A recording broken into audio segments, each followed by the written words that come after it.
Guarantor मतलब और जिम्मेदारियां। जब कोई बैंक से लोन लेता है तो बैंक को लोन चुकाने की गारंटी चाहिए होती है।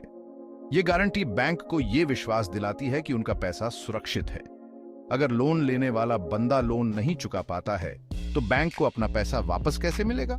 यह सवाल हर बैंक के लिए बहुत महत्वपूर्ण होता है। यहीं पे गारंटर आता है। गारंटर वो व्यक्ति होता है जो लोन लेने वाले के लिए गारंटी देता है।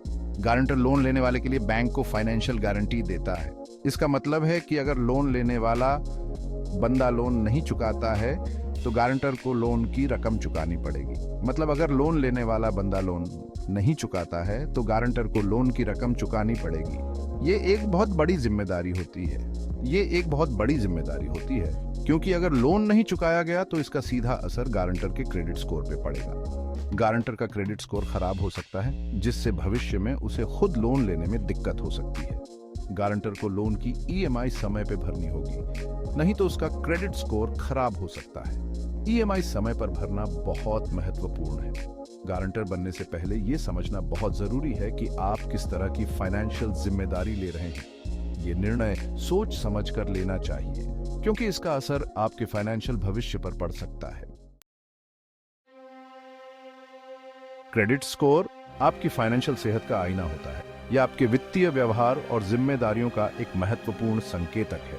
ये एक 3 अंकों का नंबर होता है जो बताता है कि आप लोन कितनी अच्छी तरह चुकाते हैं। यह नंबर 300 से 900 के बीच होता है, और जितना ज्यादा आपका स्कोर उतना ही बेहतर आपका क्रेडिट प्रोफाइल माना जाता है। जब आप किसी के लिए गारंटर बनते हैं तो आप उस बंदे के लोन के लिए भी जिम्मेदार हो जाते हैं।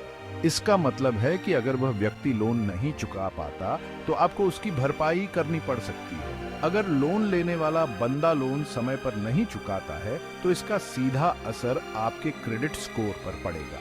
आपका क्रेडिट स्कोर गिर सकता है, जिससे आपकी वित्तीय स्थिति कमजोर हो सकती है। आपका क्रेडिट स्कोर कम हो सकता है, जिससे आपको आगे जाके लोन लेने में दिक्कत आ सकती है। बैंक और अन्य वित्तीय संस्थान आपको हाई रिस्क बोरोवर मान सकते हैं। इसके अलावा अगर लोन लेने वाला बंदा बार बार लोन की किश्तें नहीं चुका पाता है तो आपको बार बार नोटिस मिल सकते हैं और आपका नाम डिफॉल्टर लिस्ट में भी जा सकता है। इससे न केवल आपकी क्रेडिट वर्दीनेस प्रभावित होती है, बल्कि आपके भविष्य के वित्तीय अवसर भी सीमित हो सकते हैं। गारंटर बनने से पहले कुछ बातों का ध्यान रखना बहुत जरूरी है। उस बंदे को अच्छे से जानो जिसके लिए आप गारंटर बन रहे हैं। क्या आप उसे अच्छे से जानते हैं? उसकी फाइनेंशियल हिस्ट्री और क्रेडिट स्कोर को भी जांचें। क्या वो बंदा फाइनेंशियली रिस्पॉन्सिबल है? क्या उसने पहले कभी लोन लिया है और समय पर चुकाया है? लोन की रकम लोन कितने का है? क्या वो रकम आपके लिए मैनेजेबल है? क्या आप उस रकम को चुकाने में सक्षम हैं? अगर लोन लेने वाला बंदा लोन नहीं चुका पाता है, ये बहुत महत्वपूर्ण है।